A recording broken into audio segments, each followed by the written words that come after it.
Sir financial year 25-26 के लिए bank audit season जो है स्टार्ट होने वाला है एंड जितने भी चार्टर्ड अकाउंटेंट हैं, जितने भी सीए आर्टिकल्स हैं, वो काफ़ी ज़्यादा खुश रहते हैं बिकॉज़ उनको पता है हमें अच्छी-अच्छी जगह पे घूमने को मिलता है एंड खाने की खुशामद भी हमारी अच्छी तरीके से होती है। बट मैं बताऊँ तो बैंक ऑडिट एक बहुत ही ज़्यादा बड़ी यहाँ पे रिस्पॉन्सिबिलिटीज़ रहा करती है बिकॉज़ आम जनता का जो पैसा बैंक में सुरक्षित पड़ा है, उसकी ज़िम्मेवारी हमारे ऊपर पड़ती है कि उन पैसों में से, उन डिपॉज़िट्स में से जो भी लोन दिए जा रहे हैं, वो सही तरीके से दिए जा रहे हैं या नहीं दिए जा रहे हैं।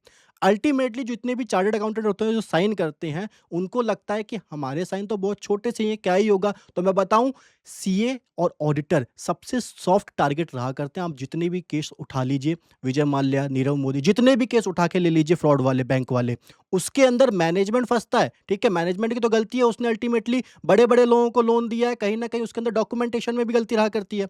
जो बड़े-बड़े लोन लेके भाग गए हैं, वो भी विदेश में सेटल्ड है, ठीक है? अल्टीमेटली सॉफ्ट टारगेट कौन रहा है? यहाँ पे ऑडिटर रहा है, दैट्स व्हाई अभी सीए प्रोटेक्शन एक्ट भी लाया जा रहा है कि भैया वो भी एक इंसान ही है, ठीक है? तुम उसको भगवान मान के नहीं कर सकते कि वो सारी चीज़ें ऑडिट कर देगा, बट अल्टीमेटली आपको पता ही है, हमारा जो इंस्टीट्यूट है, वो ज़ीरो टॉलरेंस पॉलिसी को अपनाता है कि उनका मानना भी ये है कि ये पर्सन जो है, बहुत ज़्यादा पढ़ लिख के आ रहा है, ये गलती नहीं कर सकता है। और मैं बताऊँ, यहाँ पे हम लोग वैसे भी एब्सोल्यूट एश्योरेंस नहीं देते हैं, रीज़नेबल ही देते हैं। बट रीज़नेबल भी हम पूरी सैटिस्फैक्शन के साथ देते हैं। बहुत सारे कंप्लायंस के बाद देते हैं। ठीक है सर? सो आज का सेशन हमारा पूरा बैंक ऑडिट के ऊपर रहने वाला है और इसके अंदर थ्योरेटिकल बातें कुछ भी नहीं रहेंगी, सारी प्रैक्टिकल अप्रोच रहेगी।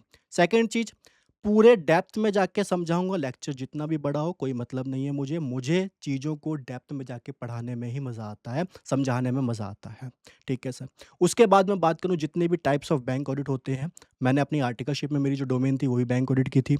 सारी कर रखी हैं, स्टैट ऑडिट हो गई, टैक्स ऑडिट हो गई एंड कंकरेंट ऑडिट हो गई, फॉरेक्स हो गई, करेंसी चेस्ट ऑडिट, जितने भी टाइप्स ऑफ बैंक ऑडिट हैं, सारे मैंने आर्टिकलशिप के दौरान ही कर लिए थे। ठीक है? अब मैं बात करता हूँ जितने भी नोट्स हैं, पीडीएफ हैं, ये सारी चीज़ें आपको मिल जाएँगी। जितने भी गाइडलाइंस हैं जो इस बार आईसीएआई की, सारे टेलीग्राम चैनल पे मैं अवेलेबल करवा दूँगा। आप लोग वहाँ से डाउनलोड कर सकते हैं। लिंक इस वीडियो के डिस्क्रिप्शन में है।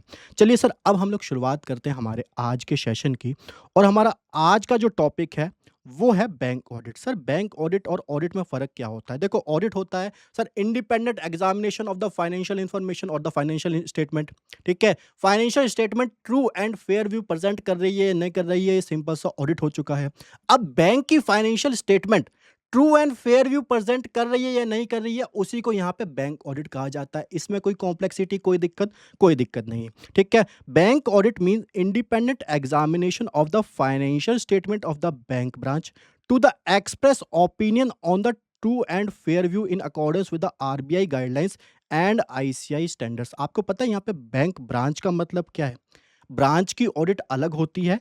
इसकी जो स्टैट ऑडिट होती है ना, इसका जो एलएफएआर होता है, वो यहाँ पे सेंट्रल को जाता है एंड सेंट्रल की फिर अलग ऑडिट होती है, ठीक है? तो ये होता है फ़र्क बैंक ब्रांच ऑडिट में एंड बैंक सेंट्रल ऑडिट में, ठीक है सर?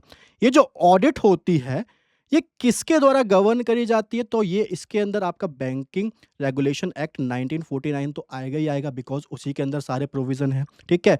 आरबीआई मास्टर डायरेक्शन जो भी इसके रिगार्डिंग सर्कुलर वगैरह है, मास्टर सर्कुलर हैं, क्लोजिंग सर्कुलर हैं, वो भी यहाँ पे आपको देख के चलने पड़ते हैं। इसके अलावा कंपनीज़ एक्ट भी सर्टेन केस में यहाँ पे एप्लीकेबल होता है, ठीक है सर? हम लोग बात करें प्रैक्टिकल अंडरस्टैंडिंग की, तो unlike normal audit system driven, तो नॉर्मल ऑडिट तो आपकी सिस्टम ड्रिवन रहा करती है, बट यहाँ पे जो फोकस एरिया होता है ये आपका एडवांस एंड एनपीएस होता है, नॉन परफॉर्मिंग एसेट जिसकी फुल फॉर्म होती है। इसको भी हम लोग डिटेल में समझेंगे, ठीक है सर? एग्जाम्पल के तौर पे अगर हम लोग समझे, if a branch shows 100 crore loan, यहाँ पे ऑडिटर की जो रिस्पॉन्सिबिलिटीज बनती है उसको वेरीफाई करना है, क्या ये लोन जो है ये रिकवरेबल है या नहीं है, और आर दे करेक्टली क्लासिफाइड, मतलब वो स्टैंडर्ड है या फिर एनपीए में है, तो उसके हिसाब से सही तरीके से क्लासिफाई करा गया है या नहीं करा गया है, ठीक है सर? बैंक ऑडिट का जो मेन ऑब्जेक्टिव ही होता है, वो आपका एडवांसेस होते हैं, ठीक है? लोन नहीं होता है। लोन वो होता है जो बैंक लेता है किसी और, एडवांस वो होता है जो बैंक देता है, मतलब बैंक जो लोन देता है किसी और को, उसको एडवांसेस बोलते हैं। आप लोग यहाँ पे सीए आर्टिकल्स हो, चार्टर्ड अकाउंटेंट हो, तो वही टर्मिनोलॉजी यूज़ कीजिए, ज़्यादा बेटर रहेगा, ठीक है सर? अब हमारा जो फ्लो रहेगा, जो अप्रोच रहेगा, मैंने उसको 4 टॉपिक में डिवाइड कर दिया है। ये 4 टॉपिक आपको देखने हैं सिंपली इसके अंदर। जैसे ही ये वाले जो सब टॉपिक हैं ये कवर हो जाएँगे यहाँ तक, आपकी जो बैंक ऑडिट है आप लोगों को समझ में भी आ जाएगी प्रैक्टिकली कैसे करना है, ठीक है? एंड कैसे थ्योरेटिकली वे में हमको इसको अप्रोच करना है वो भी आप लोगों को समझ में आ जाएगी, ठीक है सर।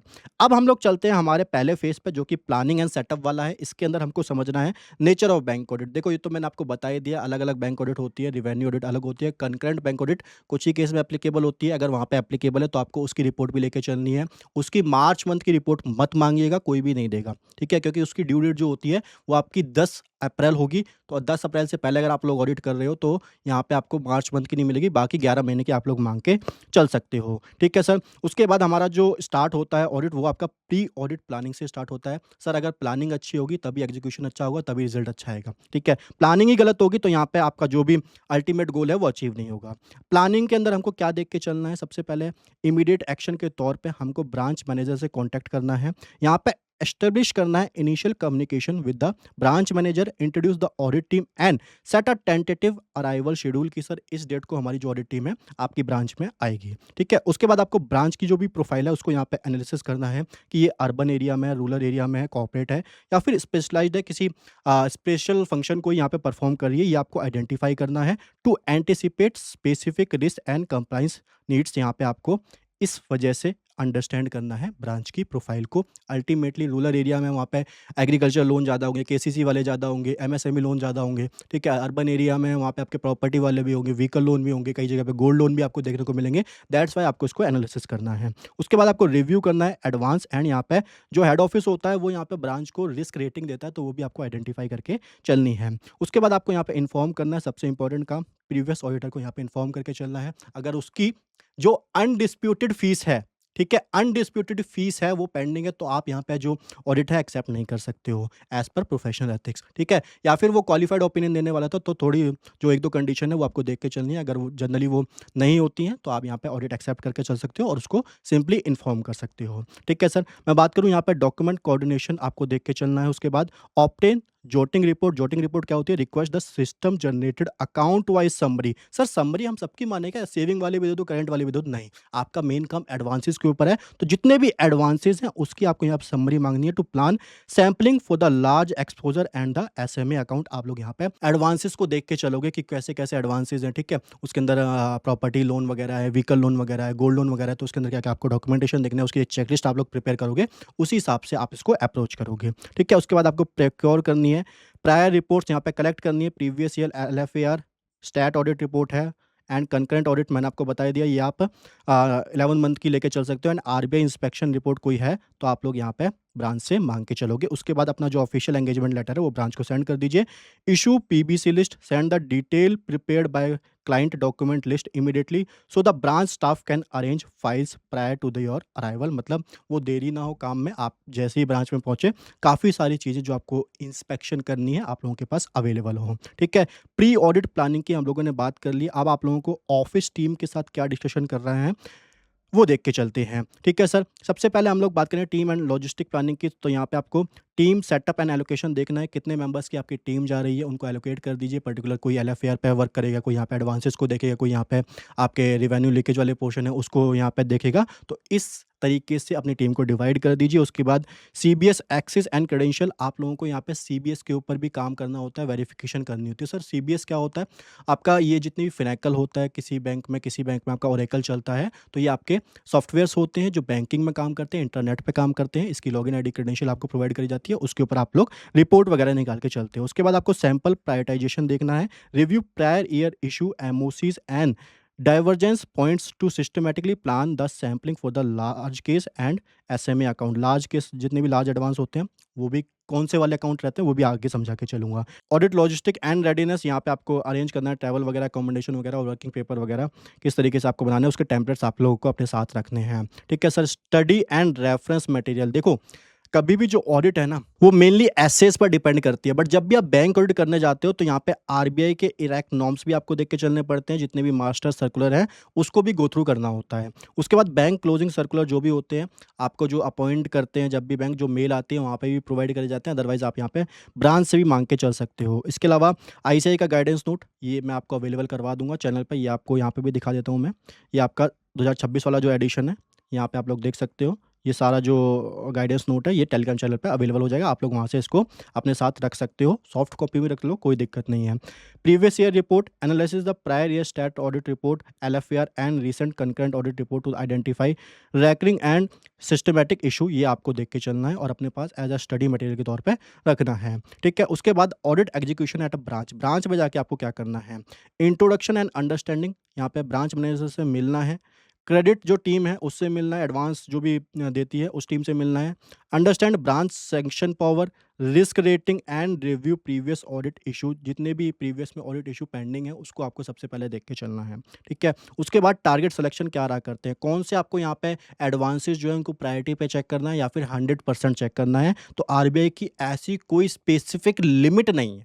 ठीक है? बट जो जनरली अडॉप्ट करी जाती है, आपको यहाँ पे टॉप एक्सपोजर, जब कोई particular advance more than 10% of advances का अमाउंट कवर करता है, मतलब जो टोटल ब्रांच का एडवांसेस है वो 100 करोड़ का है। ठीक है? कोई पर्टिकुलर एडवांसेस यहाँ पे 11 करोड़ का है तो आपको उसको 100% चेक करके चलना है।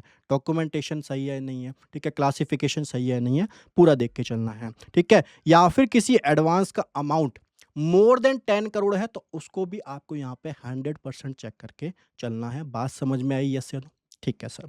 उसके बाद आपको अलाइन डॉक्यूमेंट करने हैं and setup daily status huddle with the branch manager. Then फिर फिजिकल वेरिफिकेशन करनी है। फिजिकल वेरिफिकेशन, एक बात बताइए, फिजिकल वेरिफिकेशन किन किन चीज़ों की पॉसिबल है? कैश की पॉसिबल है? यस या नो? पॉसिबल है सर। सिक्योरिटीज़ आइटम, सर यहाँ पे ना फायर वगैरह के रिलेटेड भी जो फायर एक्सटिंग्विशर वगैरह होते हैं वो भी यहाँ पे ब्रांच में लगे होते हैं। मैं पर्सनली बताऊँ तो मैंने एक क्वेरी निकाली थी।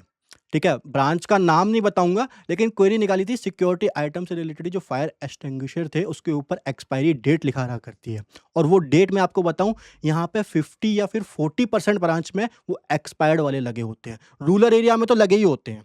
अर्बन एरिया में तो फिर भी वो सही वाले होते हैं, बट रूरल एरिया में एक्सपायरी डेट ज़रूर चेक कर लीजिएगा। ठीक है सर? एंड इसके अलावा फिक्स एसेट, जितने भी सिस्टम है उसका आप फिक्स एसेट का रजिस्टर मंगाइए बैंक का, आप उससे वेरीफाई कर सकते हैं। ठीक है सर? उसके बाद यहाँ पे क्रूशियल टाइमलाइन्स रहती हैं। Keep half day for the report signing, daily status huddle आपको यहाँ पे सॉल्व करके चलना है। रिजॉल्व क्वेरी फास्टली, उसको रिजॉल्व कर दिया। बैंक वाले क्या होते हैं, आप कोई भी क्वेरी उनको क्वेरी लिस्ट दोगे, वो कहेंगे सर करवा रहे हैं, हो जाएगा, बैंक के जो काम है वो चल रहे हैं, बट आप लोग अपनी यहाँ पे प्रॉपर वेरिफिकेशन करके चलना। बैंक वालों की बातों में मत आना, क्योंकि आपके ऊपर जब भी इंक्वायरी होगी बैंक वाले बचाने नहीं आएंगे। ठीक है सर? अब हम लोग आगे चलते हैं एंड हम लोग बात करते हैं सीबीएस सॉफ्टवेयर नॉलेज। अल्टीमेटली आपको जिसके ऊपर काम करने हैं उसकी नॉलेज तो लेनी है। बैंक वाले क्या है ना, बैंक वाले आपको समझेंगे सर इनको क्या ही पता है।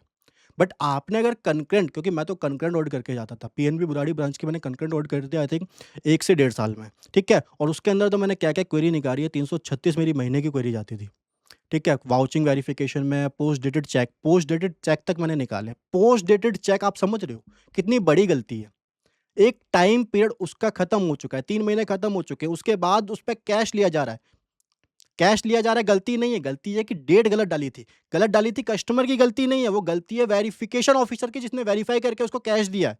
ठीक है? तो ऐसी गलतियाँ ही बैंक में पाई जाती। खैर ये तो कंकरेंट वाली जो बातें हैं वो छोटी-छोटी है, बट आपको यहाँ पे एडवांस को प्रॉपर्ली वेरिफिकेशन करके चलना होता है। ठीक है? बट सीबीएस सॉफ्टवेयर कोई ऐसा रॉकेट साइंस नहीं है। मैं आपको बताऊँ, सीबीएस सॉफ्टवेयर जनरली आपका फिनेकल वगैरह होता है, जो भी नॉर्मल अकाउंट ट्रांज़ैक्शन होती हैं या इनकी कमांड होती है, बस इनकी कमांड को आपको देख के चलना होता है। ठीक है? ये आपका हकली होता है, ये आपका अकाउंट ट्रांज़ैक्शन बताता है, और फिनेकल की जितनी भी कमांड है, फिनेकल की तो मैं आपको यहाँ पे प्रोवाइड कर दूँगा, ये फिनेकल की कमांड है।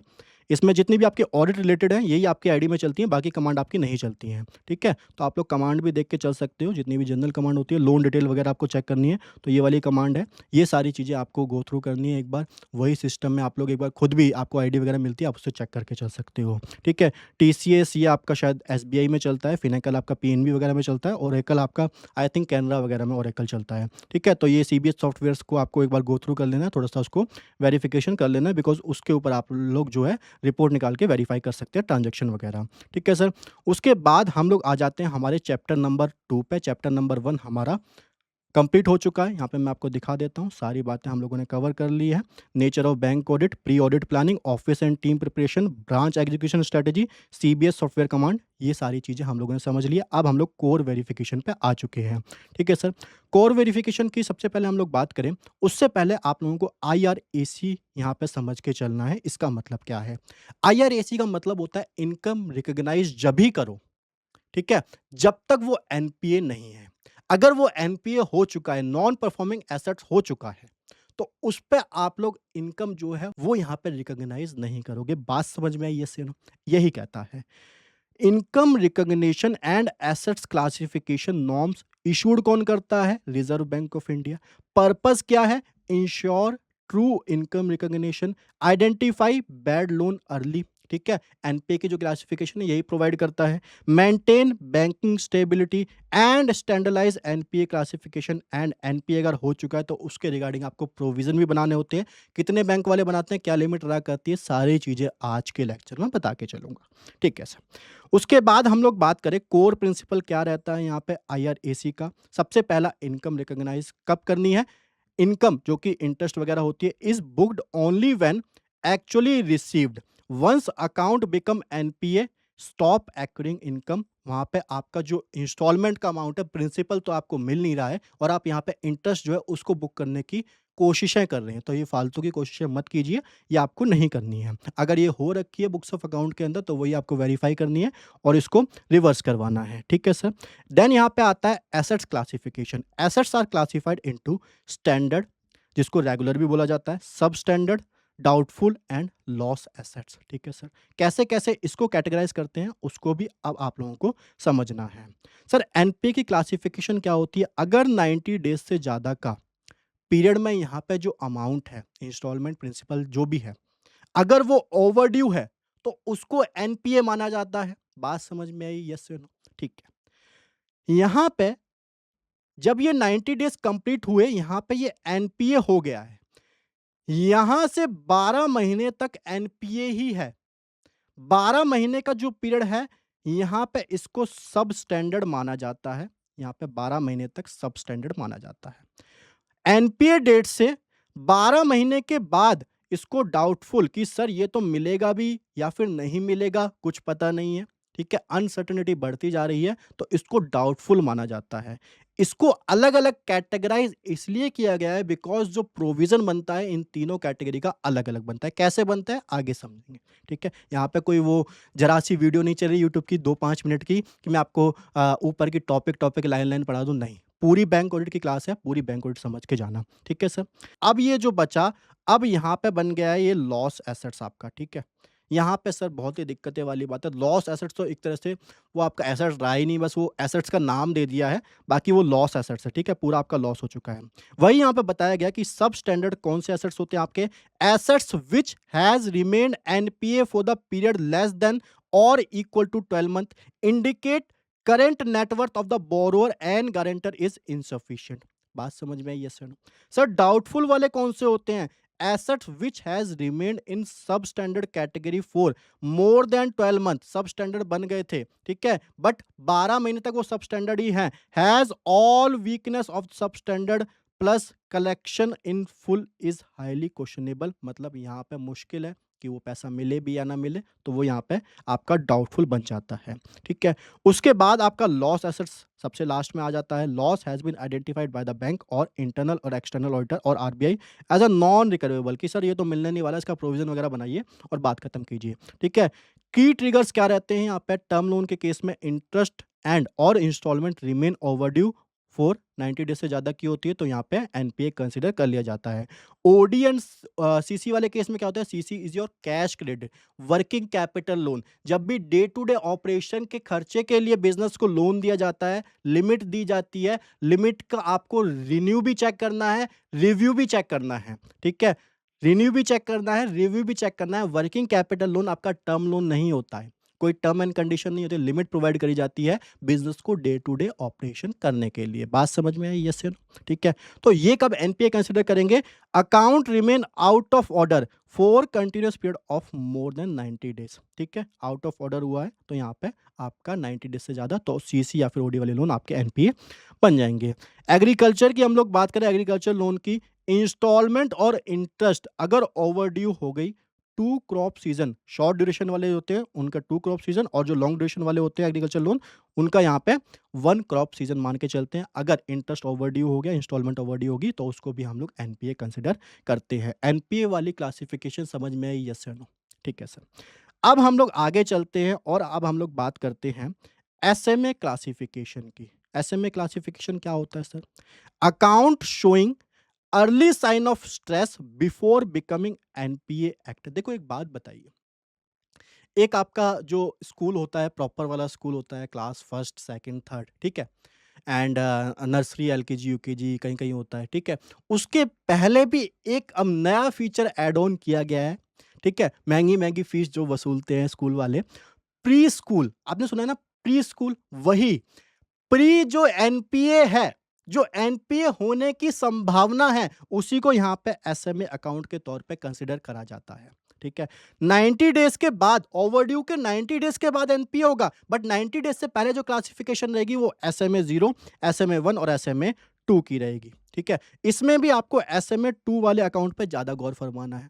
ध्यान से बात समझ में आई? यस और नो? ठीक है। ओवरड्यू पीरियड क्या है? 1 से 30 दिन तक अगर इंस्टॉलमेंट ओवरड्यू है तो यहाँ पे एसएमए 0 माना जाएगा। ये इनिशियल स्ट्रेस है, ठीक है। एसएमए 1 पे भी ज़्यादा दिक्कतें नहीं होती, इसकी बस क्लोज मॉनिटरिंग करनी होती है। बट 61 डेज से जब 90 डेज के बीच में यहाँ पे ना ओवरड्यू रहता है अमाउंट, तो यहाँ पे बैंक वाले भी थोड़े परेशान होते हैं कि सर ये तो जा रहा है एनपीए की तरफ, और जैसे ही ब्रांच का एनपीए बढ़ता है, आपके जो ब्रांच मैनेजर है उसकी प्रोफाइल खराब होती है। ठीक है, तो इसके ऊपर क्रिटिकल अलर्ट रहता है, high risk of NPA slippage का इसके ऊपर रहता है। ठीक है सर, आपने एसएमए को भी समझ लिया, आपने एनपीए को भी समझ लिया है। अब हम लोग बात करते हैं सर यहाँ पे, अगर एनपीए हुआ है तो कहीं न कहीं प्रोविज़न भी तो बनेगा। एनपीए का मतलब ये थोड़ी है कि एनपीए कर दो और खुश हो जाओ, नहीं।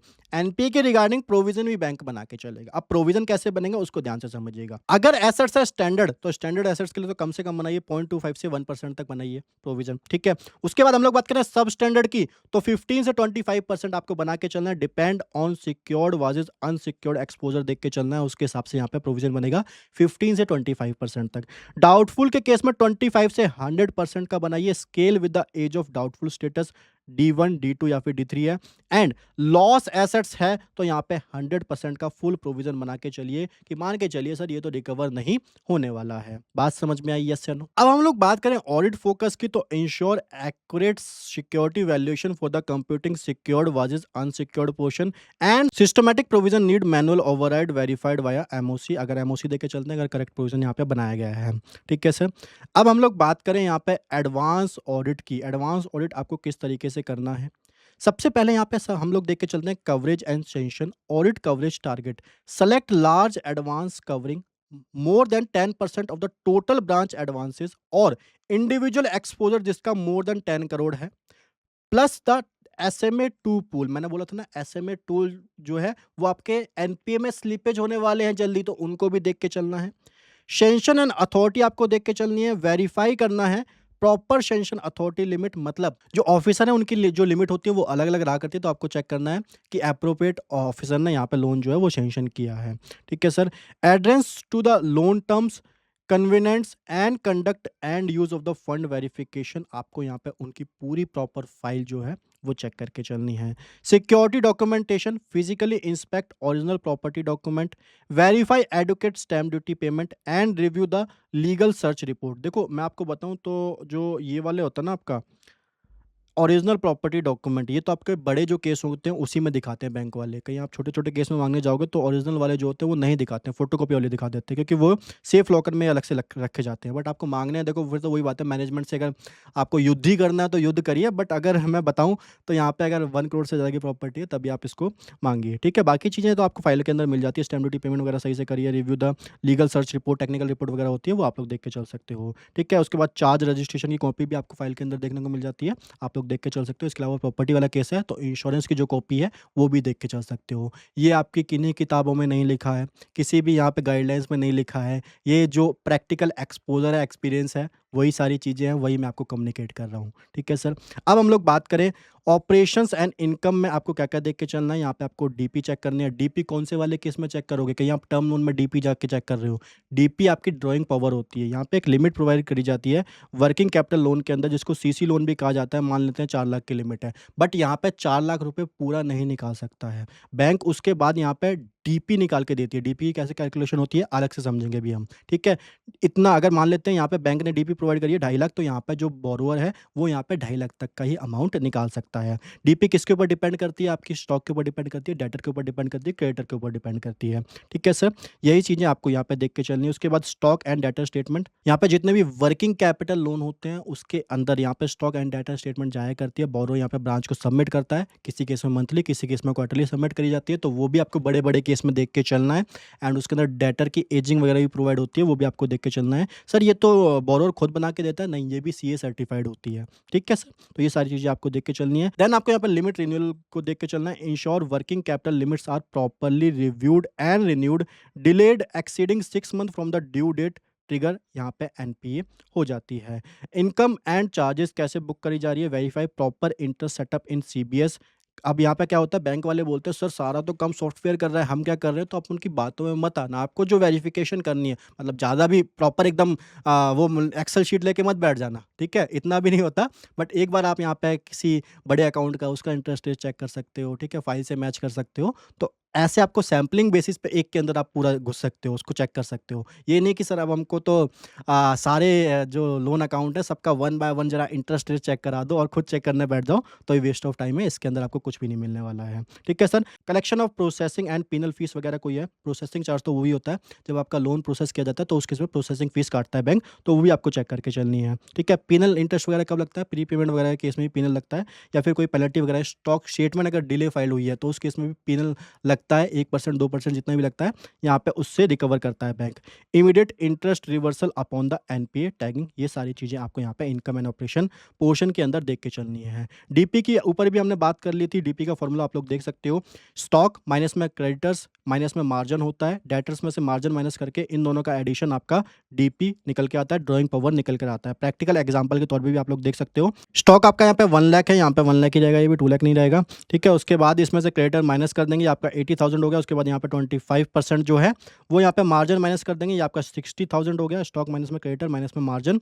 देन यहाँ पे डेटर आपका 1 लाख का है, इसमें से 50% जो है वो मार्जिन माइनस हो जाएगा, रिमेनिंग जो डेटर है वो आपका यहाँ पे आ जाएगा, तो टोटल ड्राइंग पावर आपकी यहाँ पे 1,10,000 की आ जाएगी। ठीक है सर? हम लोग बात करें ऑडिट वेरिफिकेशन की। यहाँ पे स्टॉक एजिंग में आपको देख के चलना है। Ensure statements are not older than 3 month, 3 month से पहले की नहीं होनी चाहिए। If older the account must be treated as a irregular और अ एनपीए। ठीक है? डेटर एजिंग भी आपको देख के चलना है। Exclude debtor older than 90 days से ज़्यादा के हैं, तो यहाँ पे उसको एक्सक्लूड करके चलना है। Verify list from the branch record. Obsolete stock जो भी है उसको डिडक्ट करके चलना है।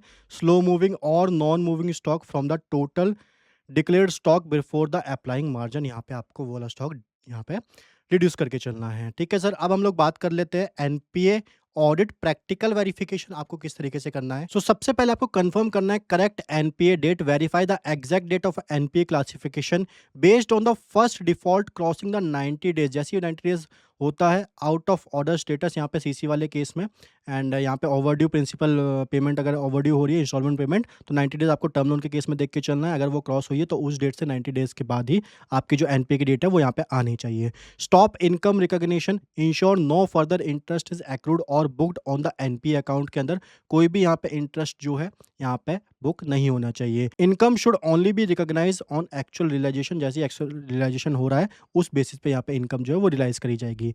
Reverse unearned interest income, check that any previously accrued but uncollected interest has been fully reversed from the income account, से यहाँ पे fully reversed हो जाना चाहिए अगर गलत तरीके से यहाँ पे रिकॉर्ड किया गया है। Confirm no debit entry are allowed in NPA account के अंदर कोई भी डेबिट एंट्री नहीं होनी चाहिए except necessary charges to protect the bank assets. हम लोग बात करें एडवांस इवैल्यूएशन की, बोरोवर वाइज टैगिंग होनी चाहिए। मतलब अगर किसी पर्सन का यहाँ पे टर्म लोन भी है, वर्किंग कैपिटल लोन भी है, टर्म लोन इसका एनपीए हो गया है, तो सर क्या इसको सही से चलने दें, वर्किंग कैपिटल वाले को कुछ नहीं करना है? तो यहाँ पे बोरोवर वाइज़ टैगिंग होती है।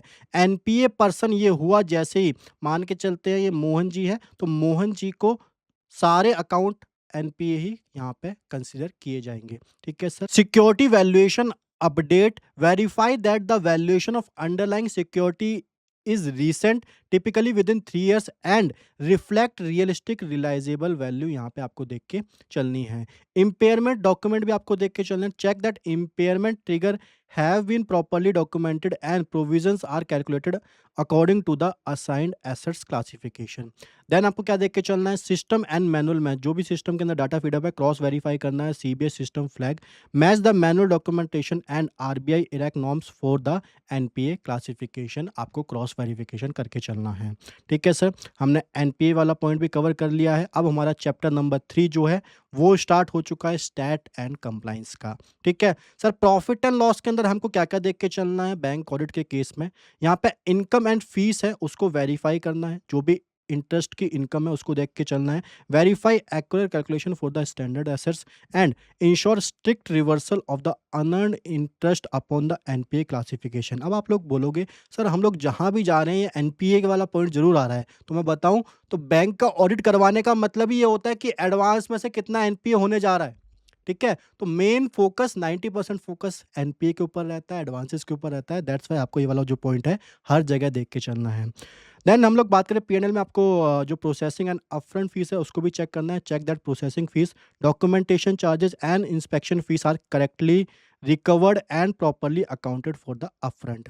हम लोग बात करें penal and commitment charges, ensure penal interest for delayed payment और non submission of stock statement is charge as per policy. यहाँ पे पीनल जो है वो चार्ज किया गया है, रिसीव किया गया है या नहीं किया गया है।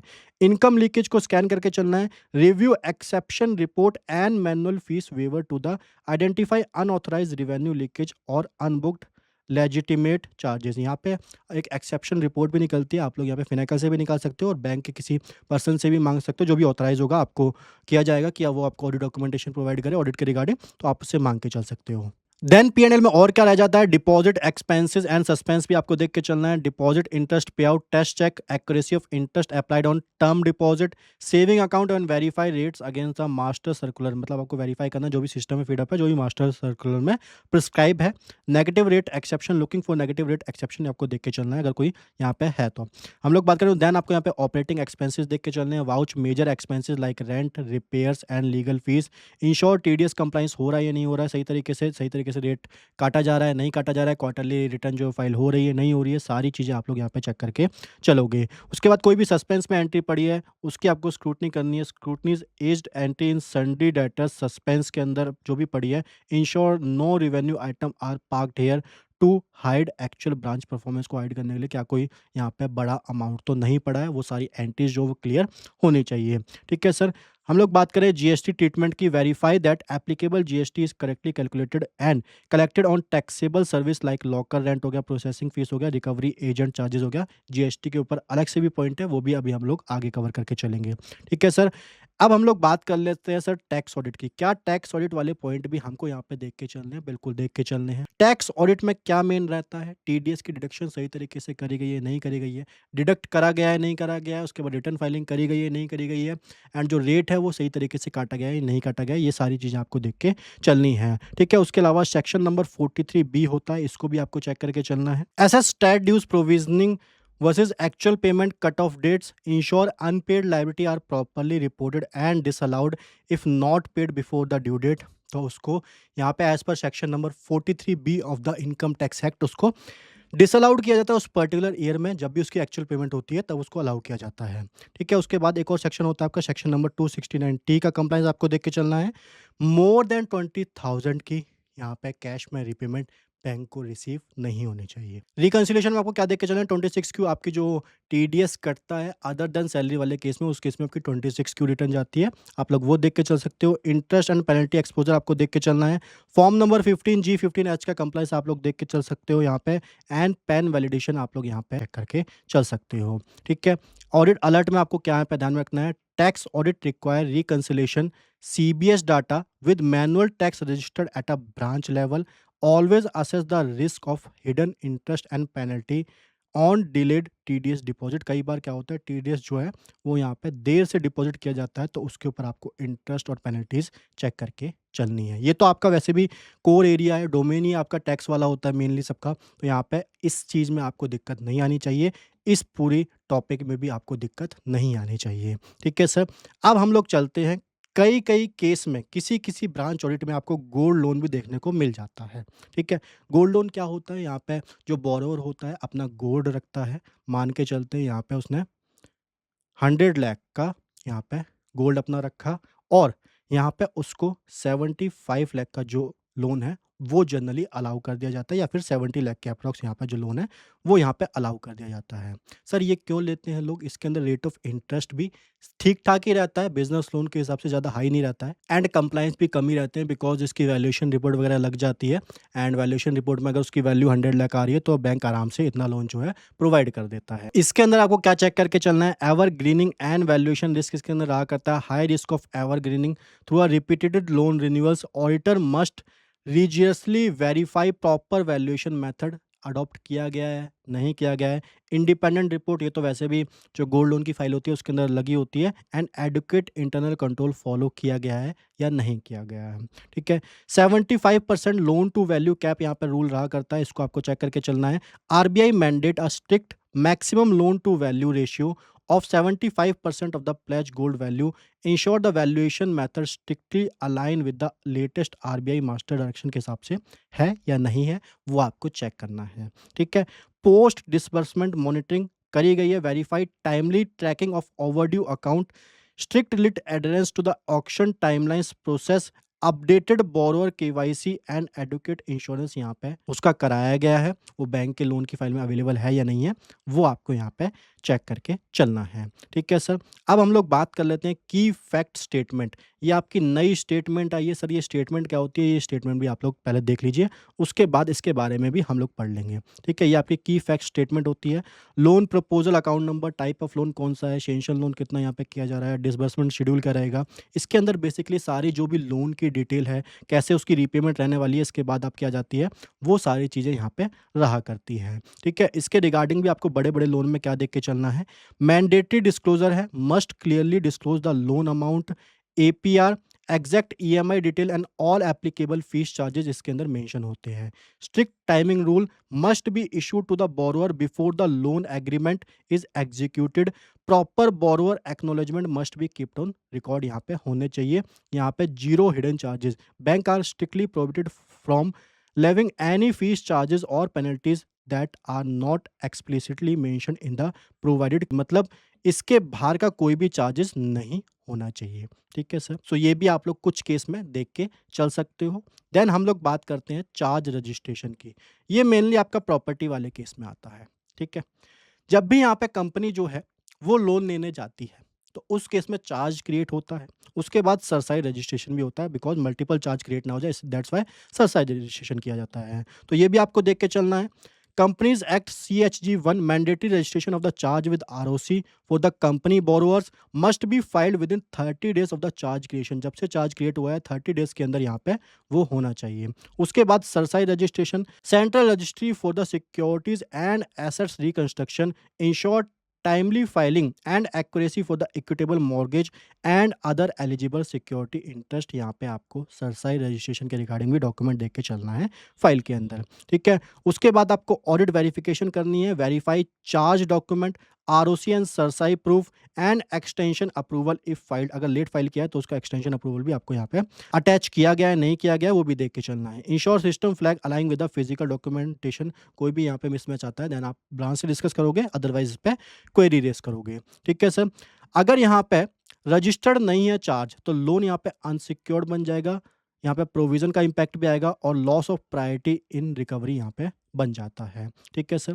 ये भी हमने समझ लिया है। अब हम लोग आ गए हैं हमारे लास्ट चैप्टर पे। धीरे धीरे हम लोग सारी जो बैंक ऑडिट है उसको यहाँ पे कवर कर रहे हैं, और आप लोग देख पा रहे होंगे शायद ही कोई ऐसा एरिया है जो यहाँ पे रह जाता है। ठीक है।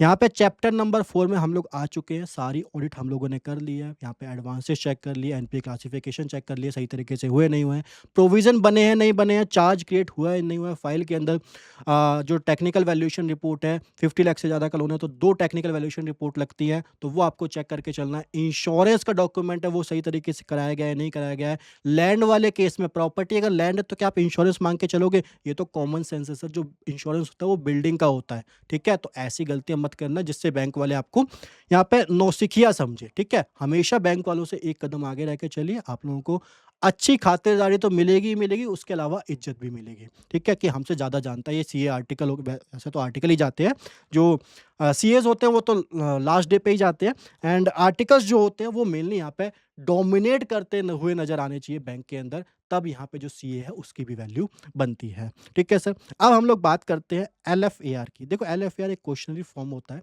एंड इसके अंदर सारे क्वेश्चन जो होते हैं वो यहाँ पे पूछे जाते हैं और जो ऑडिटर होता है उसको यहाँ पे रिस्पॉन्स जो है अपना सबमिट कराना होता है, ठीक है? तो इसके अंदर आप येस नो में जवाब मत दीजिए, पूरे एलएफएआर को डिटेल में आप लोग यहाँ पे फिल अप कीजिए। LFAR demand detail reasoning, evidence backed observation and clear quantification of any financial impact discovered during the audit. ये आपको सारी चीज़ें उस हिसाब से यहाँ पे फिल अप करनी है। Advance scrutiny, document specific case of loan sanction beyond delegated power, missing critical documentation and persistent delays in updating drawing power और फैसिलिटी रिन्यूअल में यहाँ पे आपको कुछ भी लगता है, कोई भी क्वेरी है तो आप लोग यहाँ पे एलएफएआर में फिल करके चलोगे जहाँ पे भी वो क्वेश्चन पूछा गया है, ठीक है?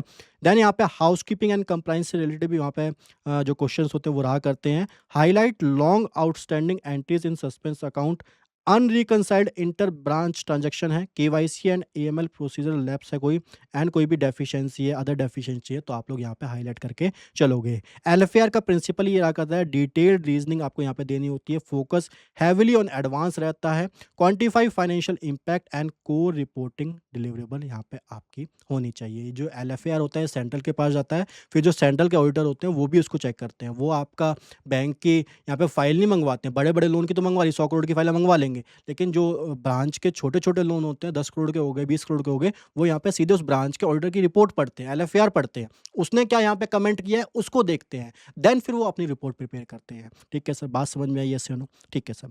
अब हम लोग बात कर लेते हैं एमओसी की, ठीक है? देखो फाइनेंशियल स्टेटमेंट में कुछ भी गड़बड़ है, उसको सही करवाना है, तो एमओसी के द्वारा यहाँ पे करवा सकते हैं।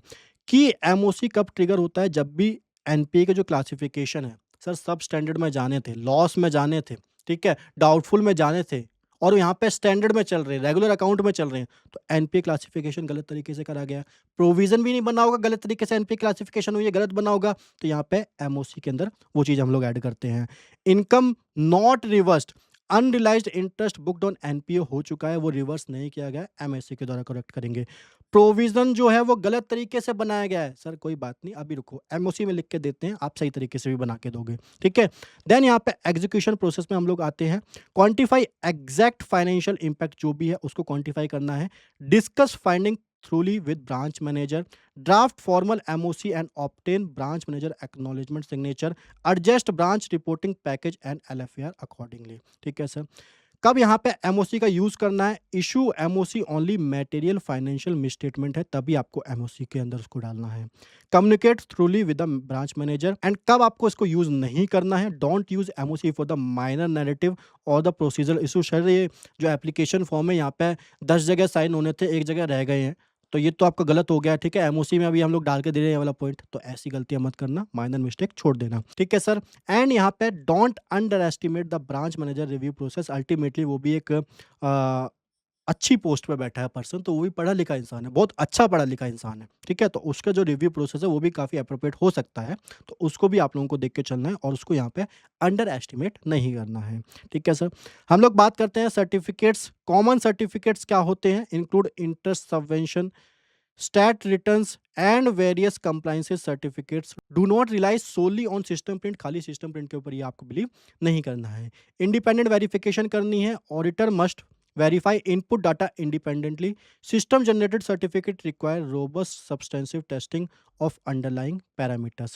डॉक्यूमेंट प्रोटोकॉल्स को आपको फॉलो करना है। Clearly defined scope, period covered, basic of certification and deviation noted and ensure UDIN is generated for all certificate जो भी आप प्रोवाइड कर रहे हो उसके ऊपर यहाँ पे यूडिन तो आपको लगा के ही चलना है। ठीक है सर।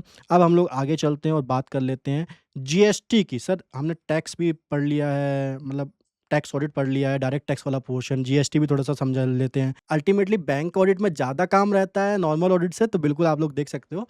ज़्यादा काम रहता है बट एरिया जो वो स्पेसिफिक रहता है, आप लोगों को उसी दिशा में जाना है। देखो अर्जुन को खाली मछली की आँख दिखनी चाहिए, ठीक है? बाकी इधर-उधर की बातें, महफ़िलों में कौन-कौन बैठा है, कितने प्रतिभाशाली बैठे हैं, कोई मतलब नहीं है। आप उस पोर्शन पे निशाना लगा दोगे, आप एडवांस में से गलतियाँ निकाल के ले आओगे, देन आप ऑडिटर के रूप में सफल व्यक्ति माने जाओगे, ठीक है?